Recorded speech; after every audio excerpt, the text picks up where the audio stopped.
Hello બાળકો, આજે આપણે આકારો વિશે ભણીશું. આને કહેવાય છે લંબચોરસ, જેને અંગ્રેજીમાં રેક્ટેંગલ કહે છે અને હિન્દીમાં આયતકાર કહેવાય છે. આને કહેવાય છે ચોરસ, જેને અંગ્રેજીમાં કહે છે સ્ક્વેર અને હિન્દીમાં ચોકોર કહે છે. આને કહેવાય છે ત્રિકોણ, જેને અંગ્રેજીમાં ટ્રાયેંગલ કહે છે અને હિન્દીમાં ત્રિકોણ કહેવાય છે. આને કહેવાય છે વર્તુળ, જેને અંગ્રેજીમાં સર્કલ કહે છે અને હિન્દીમાં વૃત્ત કહે છે.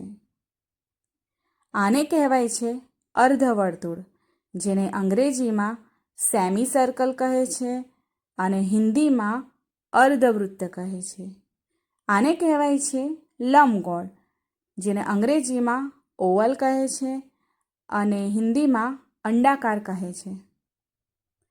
આને કહેવાય છે ચતુર્ભુજ, જેને અંગ્રેજીમાં ક્વાડ્રિલેટરલ કહે છે અને હિન્દીમાં ચતુષ્કોણ કહેવાય છે.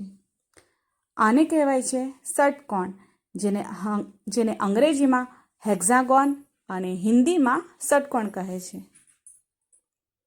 આને કહેવાય છે અષ્ટકોણ, જેને અંગ્રેજીમાં ઓક્ટાગોન અને હિન્દીમાં પણ અષ્ટકોણ કહેવાય છે. આને કહેવાય છે શંકુ, જેને અંગ્રેજીમાં કોન કહે છે અને હિન્દીમાં પણ શંકુ જ કહેવાય છે.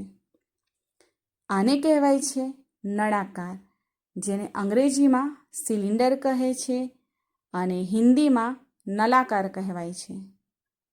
આને કહેવાય છે પિરામિડ, જેને અંગ્રેજીમાં પણ પિરામિડ કહે છે અને હિન્દીમાં પણ પિરામિડ કહેવાય છે.